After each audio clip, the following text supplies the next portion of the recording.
আমরা ভোট কাকে দিব।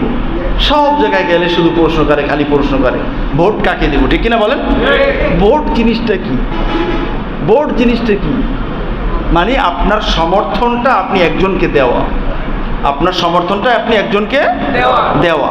এখন এই ব্যাপারে কোরআনুল কারিমে ব্যাপক আলোচনা আসছে। আমি খুব গুরুত্বপূর্ণ কয়েকটা আয়াতে কারিমের কয়েকটা কোটেশন আমরা বলি। দেখেন, নির্বাচন কেন্দ্রিক যে ক্ষমতাটা, নেতা হওয়া বা কর্মী যিনি থাকবেন, উভয় শ্রেণীর জন্য, নেতার জন্য কর্মীর জন্য এই নির্বাচনটা একটা বড় পরীক্ষা আল্লাহর পক্ষ থেকে। কার পক্ষ থেকে বলেন? আল্লাহর পক্ষ থেকে বড় পরীক্ষা। আপনি কর্মী, আপনি নেতা, দুই দলের জন্য এই পরীক্ষায় আপনি আল্লাহর বিধান ঠিক রাখেন কিনা। যেমন সূরা আল ইমরানের 140 নম্বর আয়াতে আল্লাহ তাআলা বলেছেন, ওয়াতিলকাল আইয়ামু নুদাউলুহা বাইনান নাস ওয়ালিয়ালামাল্লাহুল্লাযীনা আমানু ওয়া ইয়াত্তাখিযু মিনকুম শুহাদা। আল্লাহ রাব্বুল আলামিন বলছেন, এই দিনের পালা বদল আমি করি এজন্য, লিয়ালামাল্লাহুল্লাযীনা আমানু, আল্লাহ জানতে চান কারা মুমিন, ওয়া ইয়াত্তাখিযু মিনকুম শুহাদা, এবং এই ক্ষমতার মাধ্যমে, ক্ষমতা দিয়ে, ক্ষমতা নিয়ে তোমাদের থেকে কিছু মানুষকে আমি শহীদ হিসাবে গ্রহণ করতে চাই। আল্লাহু লা ইউহিব্বুজ জালিমিন। সাবধান থাকবে, ক্ষমতা পাওয়ার পরে, ক্ষমতা যাওয়ার পরে তুমি জালেমদের অন্তর্ভুক্ত হইও না। কার ঘোষণা? তাহলে আল্লাহ তাআলা দেখতে চান কারা মুমিন। মোমেন ক্ষমতা পাইছে, চালাইবে আল্লাহর বিধান মতো। মোমেনের ক্ষমতা গেছে, ধৈর্য ধরবে আল্লাহর বিধান মতো। পরীক্ষা দুই দলের জন্য, ঠিক কিনা বলেন? এখন নেতা ফেল করার পরে নেতা নাকে তেল দিয়ে ঘুমায়, যা সে কপালে হইছে। আর ওই পাতি নেতারা, কর্মীরা গিয়ে বাড়িতে আগুন ধরায় আর একজনের মাথা ফাটায়, আছে না?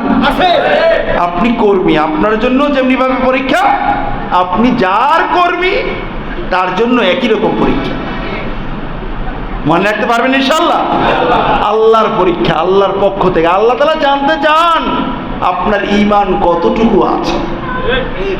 তাহলে ইনশাআল্লাহ ভোটের ব্যাপারে ধৈর্য ধরা যাবে না ইনশাআল্লাহ, বাড়াবাড়িও নয়, আর ছাইরে দেবেন একেবারে, এগুলো লাগবে না। কেন? আপনি কি আফ্রিকা জঙ্গলের কোনো প্রাণী? বাংলাদেশে চলে আসছেন, আপনি লাগবে না কেন? লাগবে না, লাগবে না বলেই আজকের আমাদের আলেম ওলামাদেরকে মাইনাস করে তারা চলতে চায়। আলেমরা যদি সামনে আগাইতো, বাংলাদেশ স্বাধীন হয়েছে কত বছর? 56 বছর।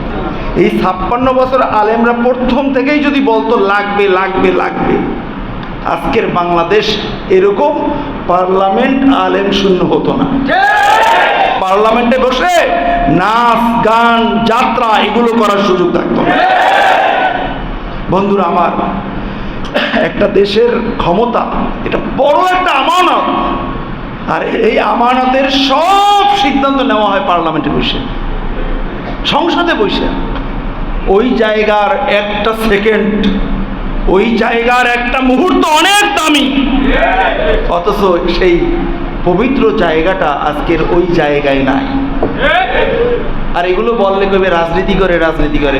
আরে রাজনীতি করে একজন মুসলমান কখনো রাজনীতি উপেক্ষা করতে পারে না। আমরা ইসলাম একটু আগেই শুনছিলাম প্রথমে যে ইসলাম হলো কমপ্লিট কোড অফ লাইফ। একটা মানুষের জীবনে, চাই সে সুইপার হোক, চাই সে প্রধানমন্ত্রী হোক, রাষ্ট্রপ্রধান হোক, যার যা কিছু দরকার গোটাটাই ইসলামের মাঝে আছে। এই ইসলামের একটা পার্ট রাজনীতি, বিশাল ইসলামের মাঝে বিশাল একটা দখল রাজনীতির উপরে আলোচনা। তা রাজনীতি তো আলেমরাই বেশি বোঝে। ইসলামী রাজনীতি যদি বলতেই যান, এটা আলেমরাই বেশি বোঝে, এটা জেনারেলরা বেশি বুঝবে না, কারণ তারা এই ব্যাপারে পড়াশোনা করে নাই। তারা যেটা পড়ছে ওই নাস্তিকদের বানানো রাজনীতি, তারা ওইগুলো পড়ে পড়ে রাজনীতি করে, ঠিক কিনা বলে? ইসলাম কি বলে সেটা তারা বোঝে না। এ কারণে আল্লাহর কাছে বলি যে আল্লাহ, এমন একটা সময় আপনি আমাদের চোখে দেখার তৌফিক দেন যে পার্লামেন্টে যাবে, কোরআন বোঝে না, হাদিস বোঝে না, এমন একজন লোক যেন না থাকে, ঠিক কিনা বলে? তাহলে সোনার বাংলাদেশ সুষম বন্টন হবে ইনশাআল্লাহ। আল্লাহ নিজে তাদের প্রশংসা করছেন, ইন্নামা ইয়াখশাল্লাহ মিন ইবাদিহিল উলামা। আল্লাহ রাব্বুল আলামিনকে ভয় করে সবচেয়ে বেশি কারা? আলেমরা। আলেমরা যদি ভয়ই করে আল্লাহ তাআলাকে, তাহলে তো রাষ্ট্রের সম্পদ নিয়ে আরেক জায়গায় পাহাড় বানাইতে পারে না। এখান থেকে নদী ভাঙে, মাটি যায় কই, আর এক জায়গায় গিয়ে চর পড়ে।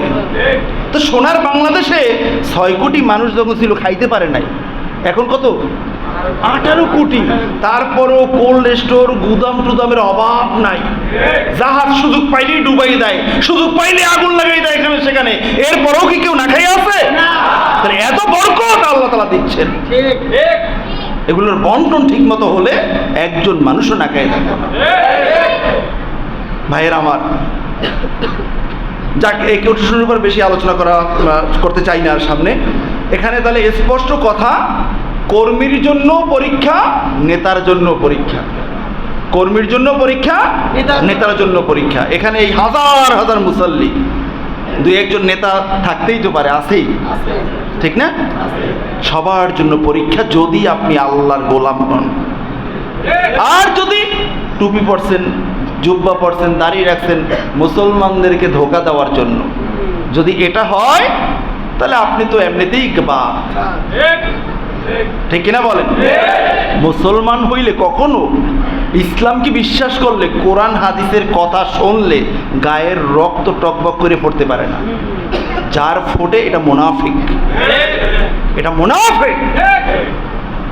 মুসলমান যদি হয় তার আফসোস আসবে, আহা আমার তো এমনই হওয়া উচিত ছিল, পারি নাই দুনিয়ার কারণে। কিন্তু হুজুরের বিরুদ্ধে লাগার তো কোনো সুযোগই নাই, ঠিক কিনা বলেন? কত জায়গায় কত মাহফিল বন্ধ হয়ে যায়, কত জায়গায় খতিবের চাকরি চলে যায়, কত জায়গায় গিয়ে রাত্রে আক্রমণ করে ফেলায়। কেন? ওনার বল্টু মেয়ার বিরুদ্ধে বলছে। আরে মেয়া, তোমার বল্টু মেয়া তোমার কবরে যাবে, অপেক্ষায় থাকো। বাংলাদেশের মানুষ এত বড় নেমু হারাম, এত বড় খারাপ, এত আবেগী, বিবেক ছাড়া আবেগের কোনো 1 পয়সার দামও নাই। খালি একটা চা, একটা নোট পাইলেই হয়েছে, একটু ভালো কথা কইলেই হয়েছে। আরে বানাইয়ে দে, এরপর দেখবা কি করি, লাল বানাই দেবে, বাড়িঘর দোতলা করে দেবে। তাতে আপনাকে আল্লাহ হাত পাও দেয় নাই, আপনি চাকরি করে পারেন না, আরেকজনের চামচামি করে বাড়ি দোতলা করার কি দরকার? ভাইয়ের আমার, তাহলে এটা হলো পরীক্ষা। এটা কি বলেন? কষ্ট লাগছে আপনাদের? এই ভোট, এটা হলো সবার জন্য বড় একটা আমানত। সবার জন্য কি আমানত? সূরা নেসা 58 নম্বর আয়াতে আল্লাহ রাব্বুল আলামিন বলেছেন, ইন্নাল্লাহা ইয়া'মুরুকুম আন তুআদ্দুল আমানাতি ইলা আহলিহা। আপনি যদি ভোট দিতে যান, আপনি যথোপযুক্ত জায়গায় দিতে হবে। যদি নোট পাইয়া ভোট আরেক জায়গায় দেন, আপনি আমানতের খেয়ানত করলেন, আপনার জান্নাত আপনার থেকে বহু দূরে চলে যাবে। জান্নাত বহু দূরে চলে যাবে। এটা একটা আমানত। আমি একটু দ্রুত এগিয়ে যাই। এরপরে ভোটার হিসাবে ন্যায় বিচার করতে হবে আপনাকে, এটা আল্লাহর নির্দেশ। আপনি আমার ভোট আমি দেব, যাকে খুশি তাকে দেব, শয়তানি স্লোগান বাদ দিতে হবে। যাকে খুশি তাকে দেব কেন? খুশি কি আমার মন মতো? আমি আল্লাহর বান্দা, আল্লাহর ইচ্ছা মতো আমার খুশি। আল্লাহ কি বলছেন সেটা শুনতে হবে। সূরা নহলের 90 নম্বর আয়াত আল্লাহ তাআলা বলছেন, ইন্নাল্লাহা ইয়া'মুরু বিল আদলি ওয়াল ইহসান। আল্লাহ তাআলা, তুমি মুসলমানের জন্য, তুমি আল্লাহর বান্দার জন্য আল্লাহর পক্ষ থেকে নির্দেশ এসেছে ন্যায় বিচার করা। ভোট কেন্দ্রে এটা চরম একটা ন্যায় বিচার করতে হবে। কারণ এটা এমন একটা ভূতের ভিতরে আপনাকে ঢুকাইব, অন্ধকার আচ্ছন্ন, খালি ব্যালট দেখা যায়, আশেপাশে কেউ নাই। আপনি ওখানে ডানে দিলেন না বামে দিলেন না কারে দিলেন, দেখেন কি একমাত্র আল্লাহ তাআলার সাক্ষীতে আপনি ওখানে দিবেন। আল্লাহর নির্দেশ, ঠিক জায়গায় সিল মারো রে ভাই। সিল জায়গা থেকে বে জায়গায় মারবেন তো ধরা আছে। দেখছেন কোরআনের নির্দেশ। এরপরে দেখেন, মিথ্যা বলা, প্রতারণা করা, ভোট ডাকাতি করা ইসলামে সরাসরি নিষেধ। অথচ এগুলোর মাধ্যমেই আমাদের হৃষ্টপুষ্টতা, আমাদের জান প্রাণে পানি আসে। কি বলা হচ্ছে? সূরা বাকারা 42 নম্বর আয়াত আল্লাহ তাআলা বলেছেন, ওয়ালা তালবিসুল হাক্কা বিল বাতিল, খবরদার, সাবধান, সত্যকে মিথ্যার সাথে তুমি মিশ্রিত করবে না, সত্যকে মিথ্যার সাথে মিশ্রিত করবে না, প্রতারণা করা যাবে না। ভোট আমার একটা, আমি দিয়ে আসলাম দুইটা, ওই একটা হক, আরও যে দুইটা দিলাম ওইটা হলো বাতিল। সত্যকে মিথ্যার সাথে, বাতিলের সাথে মিলানো যাবে না। আমি এমন যুবকও দেখছি, চিনি না, রাস্তায় রাস্তায় হাটের কাপড়ে 8টা ভোট দিছে, 8টা ভোট দিছে, চিনি না, চেললে দিকেইতাম, বেটা তোর আঙ্গুল তো 10টা, তাই আর দুইটা দিলি না কেন? আরো দুইটা দিতি, কারণ ফেরেশতা তো আছে ইনশাআল্লাহ কবরে, ফেরেশতা আছে না? আছে। তাই এই কাজে যাইবেন, খবরদার, সাবধান, কোনো নোট, কোনো যুক্তি কাজ হবে না, কারণ আমার মৃত্যু যে কোনো সময় হতে পারে। এই ভোটের দিনে মারামারি করে মরে না, তাই যেগুলো নামাজ ফজরটা পড়ে নাই, আবার খাইছে, বান্ডিল পকেটের ভিতরে আছে অবৈধভাবে, মরেও গেছে, তো তুই তো খাইতেও পারলি না, ফজরও পড়লি না, টাকা লগে লগে রয়েছে, একটা কারিগর বিড়িও খাইতে পারো না, লাভটা হলো কি? লাভটা কি হলো? আছে না এরকম পাবলিক? মরে গেছে বাসের বাড়ি লেগা অথবা গুলি লেগা, সাথে সাথে দৌড়িয়ে আরেক গ্রুপ আসছে, তার হিতাকাঙ্ক্ষীরা এটা জানে তো পকেটের ভিতরে 50,000 বান্ডিল আছে, তার সাথে সাথে ওইটা নিয়ে নিতে আগে। কি যে আমার বন্ধু!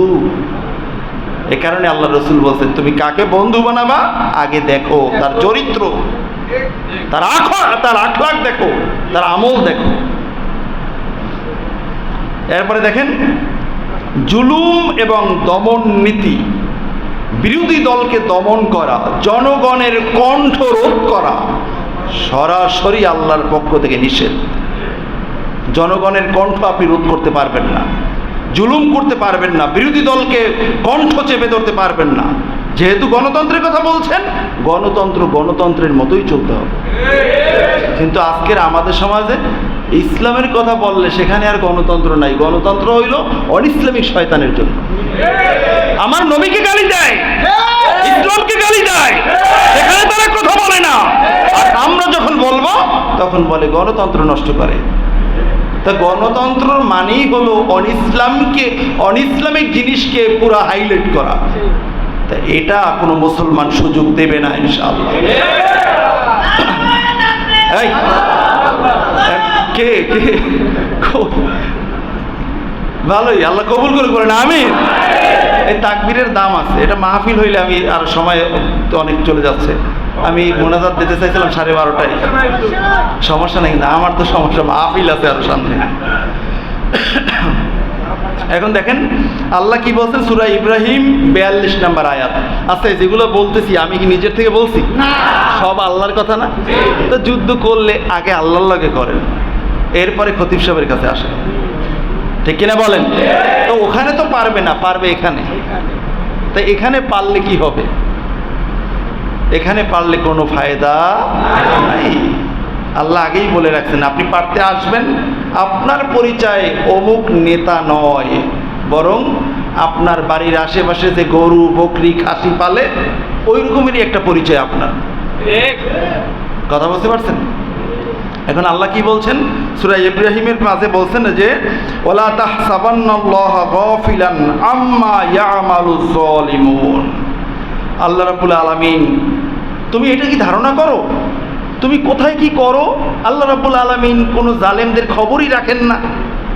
না, আল্লাহ তাআলা সব জালেমদের জুলুমগুলো গুনে গুনে গুনে গুনে ক্যালকুলেশন করে রাখতেছে, সবগুলো গণনা করে আল্লাহ রাখছেন। কিয়ামতের ময়দানে গুইনা গুইনা দিবেন, বলুন না সুবহানাল্লাহ। সুনান তিরমিজির হাদিস, যার উপরে জুলুম করছে না সে জান্নাতে আছে। আল্লাহ তাআলা হঠাৎ করে ডাক দিবেন, ও আমার বান্দা, বলবে আল্লাহ আমি তো উপস্থিত, বলেন আল্লাহ আমি কি করব, আমি আপনার কাছে আছি। তখন বলবে তোমাকে না অমুক জায়গায় অমুকে জুলুম করছিল? বলবে হ্যাঁ আল্লাহ করছিল, তো তা সেটার পুরস্কার পাইছো? আল্লাহ এত কিছু আপনি দিয়েছেন, আর কি পুরস্কার চাই? আরে না, তোমার ওইটার জন্য আরো সুন্দর পুরস্কার আছে। কি আল্লাহ কোন জায়গায় আছে সেটা? আল্লাহ রাব্বুল আলামিনের পক্ষ থেকে কুদরতিভাবে ওই বান্দাকে 2টি পাখা লাগাইয়ে দেওয়া হবে। আল্লাহ তাআলা দেখাই দেবেন যে এই যে উপরের দিকে তাকাও, বিশাল একটা গ্রহের মতো নক্ষত্রের মতো ঝল ঝল ঝল ঝল করে। এতদিন উপরে তাকাইতে দেখে নাই, এখন আল্লাহ দেখাইছেন পরে দেখছে। তুমি ওখানে চলে যাও, তোমাকে পাকা লাগাই দেওয়া হয়েছে। ওই দিনের জুলুম সহ্য করার কারণে তোমার ওই জায়গায় তুমি ছাড়া আর কেউ যেতে পারবে না। আল্লাহু আকবার। মাজলুমকে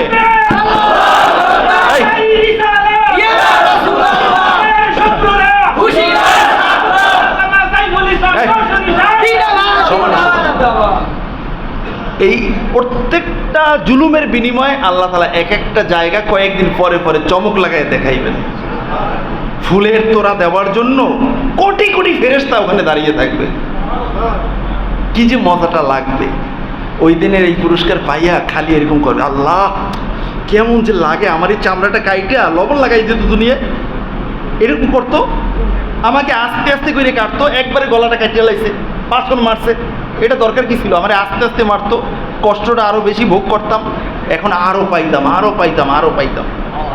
এই কারণে এক সাহাবী আল্লাহর কাছে দোয়া করতে যে আল্লাহ আমার শরীরটা যুদ্ধের ক্ষেত্রে ময়দানে যেন খণ্ড বিখণ্ড হয়ে যায়, সারা যুদ্ধের ময়দানে যেন আমার শরীরটা খণ্ড খণ্ড খণ্ড খণ্ড ছড়ানো থাকে। যুদ্ধের পরে ঠিকই ওই সাহাবীকে খুঁজে পাওয়া যায় না, একজন একটা হাত কোন জায়গায় উঠেই নিয়ে আসছে, আরেকজন একটা পা নিয়ে আসছে, আরেক জায়গায় মাথা, কই কিরে এটা তো অমুক ভাইয়ের মাথা, এরকম করে করে এক জায়গায় স্তূপ করা হইলো। দেখছে যে ওই সাহাবীরই গোটা শরীর গোটা যুদ্ধের ময়দানে ছড়াই ছিটিয়ে আছে। সাহাবীর কি তামান্না, জান্নাতে একবার ঢুকলে কেউ আসতে চাইবে না, পীর ফকির দরবেশ রাষ্ট্রপ্রধান কেউ আইতে চাইবে না যদি জান্নাতে যায়। শুধুমাত্র ইল্লা শুহাদা, শহীদরা বারবার আল্লাহকে বলবে আল্লাহ আরেকবার পাঠান না। কি যে মজাটা পাইছিলাম, কি যে মজাটা পাইছিলাম তরবারির আঘাতে, আল্লাহ আরেকবার পাঠান, দয়া করে পাঠান। আল্লাহ বলবে না, এটা আমার নিজামে নাই, এটা আমার বিধানে নাই, একবার মরবে চলে আসছো শেষ, আর কি লাগবে, আমি তোমাদেরকে আরো দিব বিগয়রি হিসাব, বিনা হিসাবে। তাহলে জুলুম করা যাবে না, ঠিক কিনা বলেন? এরপরে আরেকটা নির্দেশ হলো ভোটের ক্ষেত্রে অন্ধ আনুগত্যতা পোষণ করা যাবে না। নেতা যাই হোক মানতেই হবে না, নেতা মানার যে ইসলামিক বিধান আছে ওই বিধানে ফালাইয়া আপনি নেতা চয়ন করবেন। আপনি নেতা যাকে পাইছেন তার পিছনে দৌড়িয়া শহীদ হইতে চান, আবার মরার পরে আবার লঙ্গি খুললে দেখে যেটা মুসলমান নাকি অমুসলমান, আছে না বাংলাদেশে? লাশ লইয়া টানাটানি করে রাজপথে, বাংলাদেশ মুসলিম দেশে, এটা কি মুসলমান? ওরা কয় না না মুসলমান না, এটা আমাকে দলের। পরে আবার খুঁজতে দেখে যে না আসলে তো কিছু পরিবর্তন আছে। তাহলে এরকম মুসলমান হলে কি চলবে? বলছেন যে অন্ধ আনুগত্য করা যাবে না। আল্লাহ তাআলার নির্দেশ সূরা মায়েদা ৮ নম্বর আয়াত, ওয়ালা ইয়াজরিমান্নাকুম শানাআনু কওমিন আলা আল্লাহ তাআদিলু। আল্লাহ রাব্বুল আলামিন সরাসরি নির্দেশ দিয়েছেন কোনো ধরনের শত্রুতা মনের মাঝে রেখে তোমাকে যেন কোনো শত্রুতায় প্ররোচিত না করে যে কারো উপরে তুমি ন্যায় বিচার করবে না। ওই যে বিচার আচার করতে গেলে তুই আমার একদিন অপমানিত করছিল, আজকে তোরে দেখাম, আজকে তো আমি বিচারক, আজকে দেখাই দেব। এটা সরাসরি আল্লাহর নিষেধ। আপনি ভোট দিতে চাইবেন, আপনি ভোট দেওয়ার ক্ষেত্রে লোকটা আপনার সাথে একদিন একটু খারাপ আচরণ করছে ঠিক আছে, কিন্তু সব দিক মিলাইয়া ইসলামের জন্য, মুসলমানের জন্য, আমার দেশের জন্য, আমার এলাকার জন্য এই লোকটাই ভালো। যদিও আমার সাথে একদিন খারাপ আচরণ করছে, লোকটা মানুষ তো, তার একটা অন্যায় তো হতেই পারে, আপনি তারপরও আল্লাহর দিকে তাকাইয়া তাকেই ভোটটা দিবেন।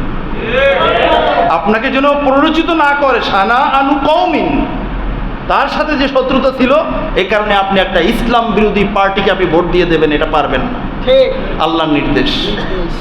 আপনার নেতা নির্বাচন করতে হবে চোখ কান সব বিবেক সব খুলে। এগুলো হলো আল্লাহ রাব্বুল আলামিনের পক্ষ থেকে নির্দেশ। এরপরে হাদিসে এসছে নেতা নির্বাচন করবেন, ভোট দিলেন, নেতা হয়ে গেছে। মুসনাদে আহমদের ২২,৭৮১ নম্বর হাদিস, হযরত উবাদা ইবনে সামিত রাদিয়াল্লাহু তাআলা আনহু থেকে বর্ণিত। তিনি বলেন, মা মিন আমিরি আশারাতিন ইল্লা জিআ বিহি ইয়াউমাল কিয়ামাহ মাগলুলাতুন ইয়াদুহু ইলা উনুকিহি হাত্তা ইউদলিকাহুল হাক্কু আও ইউবিকুহু। বড় ভয়াবহ হাদিস। আপনি যে নেতা হইলেন, 10 জন মানুষের নেতা যিনি হবেন কিয়ামতের ময়দানে, তার এই 2 হাত কিয়ামতে তার পোশাক আশাক থাকবে না, এমনে থাকবে এমনি। এই যে গ্রামে ছাগলে ঘাস খায় বেড়ার ভিতরে যে ঢোকে কি একটা দেয় দেখছেন, গাছ দিয়ে বানাইয়া ত্রিভুজ একটা দেয় না, এই ত্রিভুজ আকারে এমনি করে এমনি হাত বাঁধা থাকবে প্রত্যেকটা নেতা। সে মুসলমানদের নেতা হোক, অমুসলমানদের নেতা হোক, যে কোনো জায়গার যেই পর্যায়ের নেতা হোক, প্রত্যেক নেতাকে এমন বান্ধা অবস্থায় উঠাইবে কিয়ামতের ময়দানে। কমপক্ষে 10 জন মানুষের নেতা যিনি, তাকেও এরকম বান্ধা অবস্থায় উঠানো হবে। আল্লাহ রাসূলের হাদিস, উবাদাহ ইবনে সামিত রাদিয়াল্লাহু তাআলা আনহু বলেছেন, তার এই হাত খুলবে কিসে? বলা হয়েছে যে হাত্তা ইউদলিকাহুল হক, সে 10 জনের উপরেই ন্যায় বিচার করেছিল নেতা হওয়ার পরে, তাহলে অটোভাবে তার হাতটা খুলে যাবে। আও ইউবিকাহু, আর 9 জনের উপরে ন্যায় বিচার করছে, 1 জনের উপরে করে নাই, তার হাত বাঁধা থাকবে। আর হাত বাঁধা অবস্থায় এই চোরকে, এই ডাকাতকে কোনো জান্নাতে জায়গা দেওয়া হবে না, ঠিক কিনা বলে? এই নেতা মাইশে হইতে চায়, কি আজব!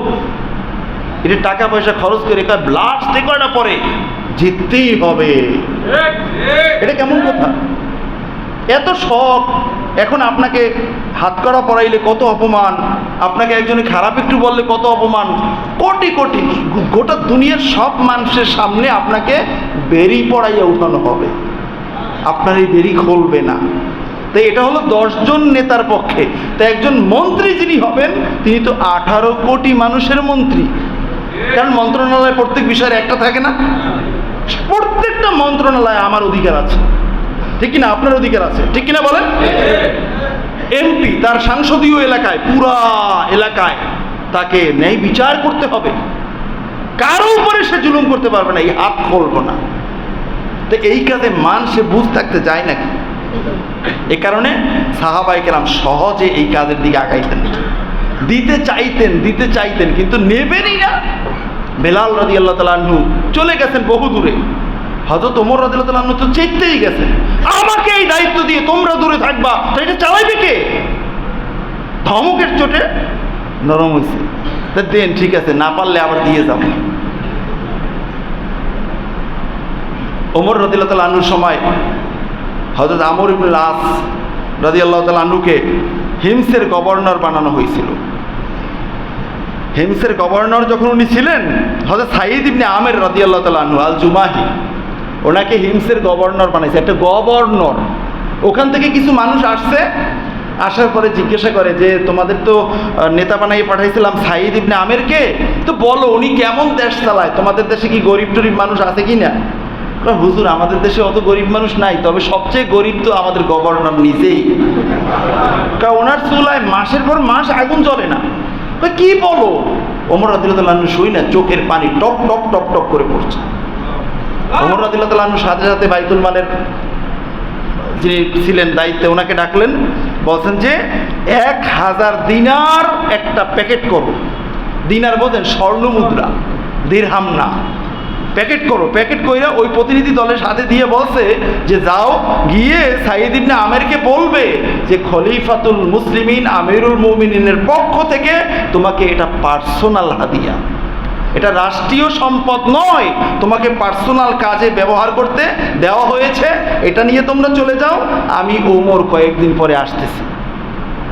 তো ওই দল এসে যখন সাঈদ ইবনে আমের রাদিয়াল্লাহু তাআলা আনহুর হাতে এটা দিলেন, জিজ্ঞাসা করছেন এটা কি? কয় হুজুর আপনি খুইলে দেখেন। কি? কয় আমিরুল মুমিনিন আপনার জন্য পাঠাইছে, আর বলছে আপনাকে পার্সোনাল কাজে ব্যয় করতে বলছে। উনি আস্তে আস্তে খুইলে দেখেন যে স্বর্ণ মুদ্রা চক চক চক চক করতেছে। চিৎকার মেরে আওয়াজ দিয়ে উনি ওনার ঘরে বসে পড়লেন, ইন্না লিল্লাহি ওয়া ইন্না ইলাইহি রাজিউন। এই কালিমা একটু আগে বলছিলাম, এটা পরে কখন? মৃত্যুর কথা শুনে, মৃত্যুর সময়, ঠিক না? এখন ওই যে প্রতিনিধি দল ঘরে ঢুকতে দেখছেন, ওনার ওয়াইফ দূরে কাজ করতেছিলেন বাড়ির ঘরের বাহিরে, উনি দেখছেন যে কয়েকজন মানুষ ওনার হাজব্যান্ডের কাছে আসছে। এখন আসার পরেই উনি ইন্নালিল্লাহ জোরে আওয়াজ দিয়ে পড়লেন, দৌড়ে আয়সা ঘরে এসে বেড়া টাকায়, মানে স্বামীকে ডাকতেছেন। যখন ভিতরে ঢুকছে, কি আমাকে ডাকো কেন? কয় কি আপনি এত জোরে ইন্নালিল্লাহ বলেন, খলিফাতুল আমিরুল মুমিনিন কি ইন্তেকাল করছে? উনি বলছে ওনার ওয়াইফ মনে করছে ওমর রাদিয়াল্লাহু আনহু ইন্তেকাল করছেন, অন্যথায় এই দল মদিনা মুনাওয়ারা থেকে আসলো আর এত জোরে ইন্না লিল্লাহ বললেন, স্বামী ঘটনা কি? তখন এই আমর ইবনুল আস বলেন, না গো স্ত্রী আমার, আমিরুল মুমিনিন ইন্তেকাল করেন নাই, বরং তার চেয়ে বড় বিপদ আমার ঘরে এসেছে। কি সেটা? এখন বলছে কি সেটা, সেটা পরে বলবো, আগে বলো তুমি আমার পার্টনার হিসাবে তুমি আর আমি মিলে এই বিপদ দূর করব, তুমি রাজি আছো কিনা? হ্যাঁ রাজি আছি। তাই আনো, ঘর থেকে পাত্র খালি আছে কয়টা, সব নিয়ে আসো। সব নিয়ে আসতে ভাগ ভাগ করে স্বর্ণমুদ্রাগুলো দিয়া কয় যাও এটা অমুক করে দিয়ে আসো, এটা অমুক করে দিয়ে আসো, এটা অমুক করে দিয়ে আসো। 1000 স্বর্ণমুদ্রা সব বিলি করা শেষ। আলহামদুলিল্লাহ, বুক ফুলাই আলহামদুলিল্লাহ আল্লাহর প্রশংসা করছে। স্ত্রী আগে তাকাই দিচ্ছে, আমাদের ঘরে চুলায় আগুন জ্বলে না আর সব তুমি দিয়ে দিলা। এগুলো তো হলো দুনিয়া, এগুলো জাহান্নামের আগুন, এগুলো আমি রাখবো কেন? গভর্নর বানাইতে চাইছে বা হয় নাই, আর আমাদের দেশের নেতা খাতারা বাড়িঘর বাহিরে নাই এমন খুঁজে পাওয়া যায়, বললে আমরা নাকি কি? কবে বলবো, কবে এই দুঃখের সীমানা কবে শেষ হবে? ঠিক কিনা বলেন? আমরা বাংলাদেশের সিস্টেম, একজনে ইনকাম করি, ঘরের পরিবারের সদস্য 7, 8, 9, 10, 12, 15 জন, 18 জন পর্যন্ত একজনের ইনকাম দিয়ে খাই। ঠিক কিনা বলেন? কিন্তু এই একজনের ইনকাম দিয়ে খাই, বাকিরা তো আর ঘরের সম্পদ চুরি করে না। আমাদের এই দেশের সম্পদটা যদি বাহিরে না যাইতো, আমাদের দেশের মানুষের চেহারা সুরাত আরেকটু হাস্যোজ্জ্বল থাকতো। গরিব মানুষ কি অসহায় আছে। আল্লাহ রাব্বুল আলামিন জন্য আমাদেরকে এমন একটা সুদিন দেখার তৌফিক দান করেন। তাহলে এখন এটা হলো বেড়ি পরানোর কথা বললাম। যদি সে অন্যায় করে তার বেড়িটা বাঁধাই থাকবে, তার বেড়ি খুলবে না। এখন বলবেন যে হুজুর ভোট কাকে দিব এটা বলেন, এত কথা বলার দরকার নাই। বিভিন্ন জায়গায় যাই, সূত্র যতই বলি বারবার ঘুরে হুজুর ভোটটা কারে, মানে নামটা শুনবে পাবলিক কোথাকার। তার নামটা আমি কোন ডিস্ট্রিক্টে কোথায় যাই আমি তোমাদের এলাকার লোকজন জানা চিনি নাকি? আমি সূত্র বলে দিব। সূত্র আল্লাহ রাব্বুল আলামিন 1500 বছর আগে নাজিল করছেন, আল্লাহ রাসূল এটার ব্যাখ্যা বিশ্লেষণ করছেন। সূত্র অনুযায়ী ভোট যাকে দেওয়া যায়, আপনি যদি মুসলমান হয়ে থাকেন তাকেই দিবেন। আর এতটুকু বিবেক যদি না থাকে যে আল্লাহ রাসূল কি বলছেন, তাহলে আপনার ভোট কেন্দ্রে যাওয়ার দরকারই কি? ওই যারা 8টা দিতে পারে তারা দিয়ে ফেলাইবে। এখন দেখেন ভোট কাকে দিবেন। আর তারগীব ও তারহিবের 2য় খণ্ড 125 নাম্বার হাদিস, মুসনাদে আহমদের মাঝে ওই হাদিসখানা এসেছে। হাদিসখানা বর্ণনা করেছেন আবু বকর সিদ্দিক রাদিয়াল্লাহু তাআলা। আবু বকর সিদ্দিক রাদিয়াল্লাহু তাআলা মাত্র 25টা হাদিস বর্ণনা করছেন। বলুন না সুবহানাল্লাহ। ওনার এত বেশি ভয় ছিল, উনি হাদিস সহজে বর্ণনা করতে চান নাই, একেবারে কম সংখ্যক হাদিস বর্ণনা করছেন। অথচ উনি সবসময় নবীজির সাথে থাকতেন। হাদিস বর্ণনা করলে তো ওনারই সবচেয়ে বেশি বর্ণনা করার কথা। উনি হিজরতের সাথী, গুহার সাথী, ঠিক কিনা বলেন? কিন্তু ভয়, হাদিস বলতে গিয়ে যদি ভুল হয়ে যায়, নবীজি তো বলছেন মাকাদাহু মিনান নার, সেজন্য তার জায়গা জাহান্নাম করে নিল। তাই আমার এত বেশি পণ্ডিতগিরি করার কি দরকার? যাদেরকে আল্লাহ রাসূল দোয়া করছেন তারাই বর্ণনা করতে থাকে। হযরত আবু হুরায়রা রাদিয়াল্লাহু তাআলা আনহু, আল্লাহ রাসূল সাল্লাল্লাহু আলাইহি সাল্লাম এমন দোয়া করছেন, একটা হাদিস তো দূরের কথা, শব্দ তো দূরের কথা, নকতা পর্যন্ত ভুলেন নাই। আবু হুরায়রা রাদিয়াল্লাহু তাআলা সাইয়্যিদুর রুয়াত হয়ে গেছেন, সব রাবীদের সর্দার।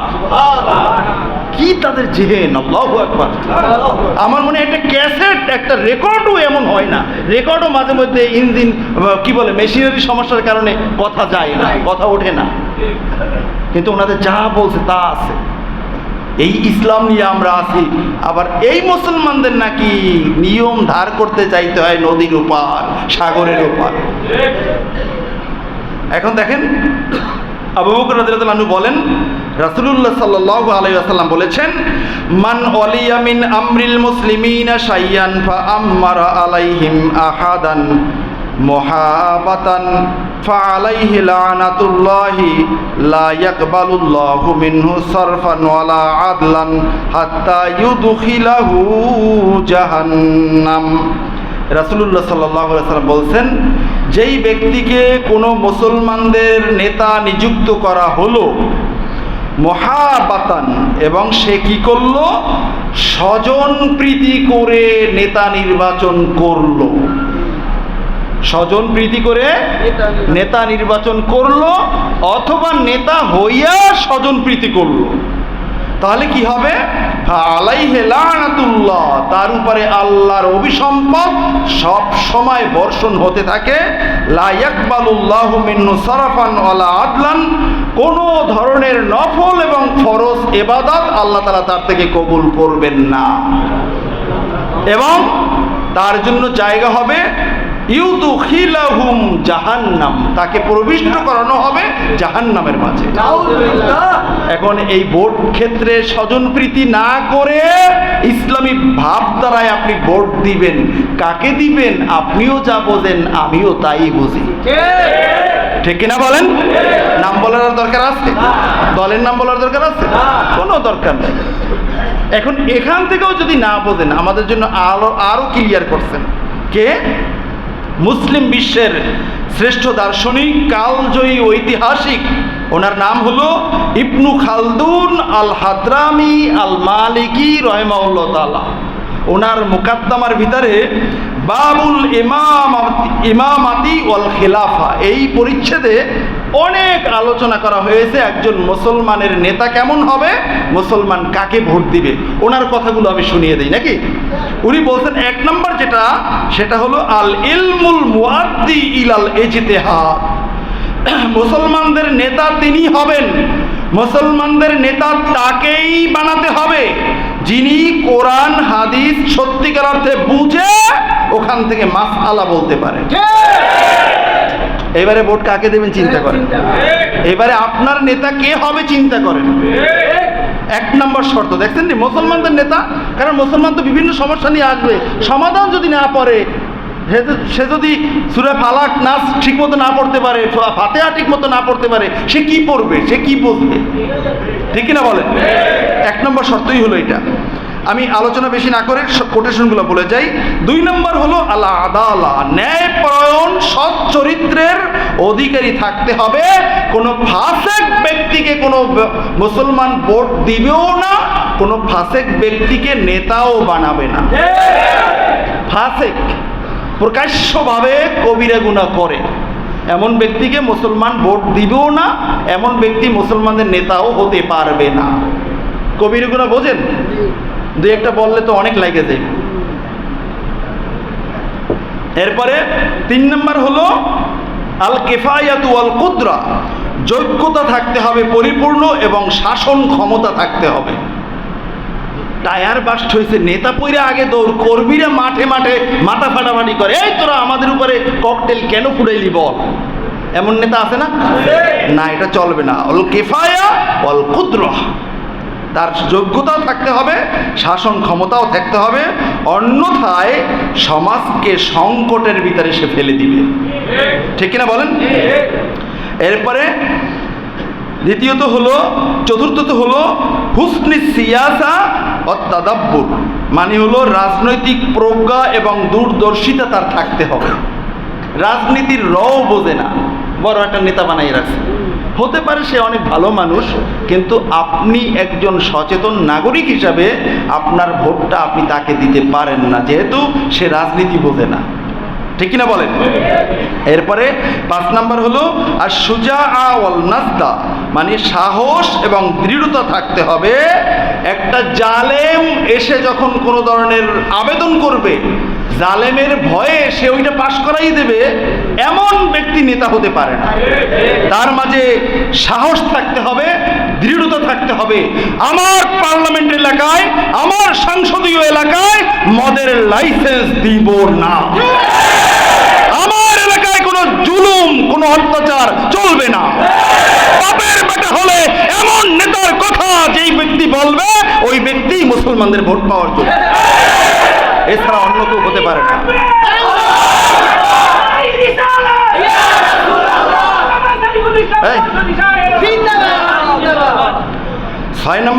আশ-শাওকাতু ওয়াল মানা, জনগণের উপরে তার প্রভাব থাকতে হবে, তার গ্রহণযোগ্যতা থাকতে হবে।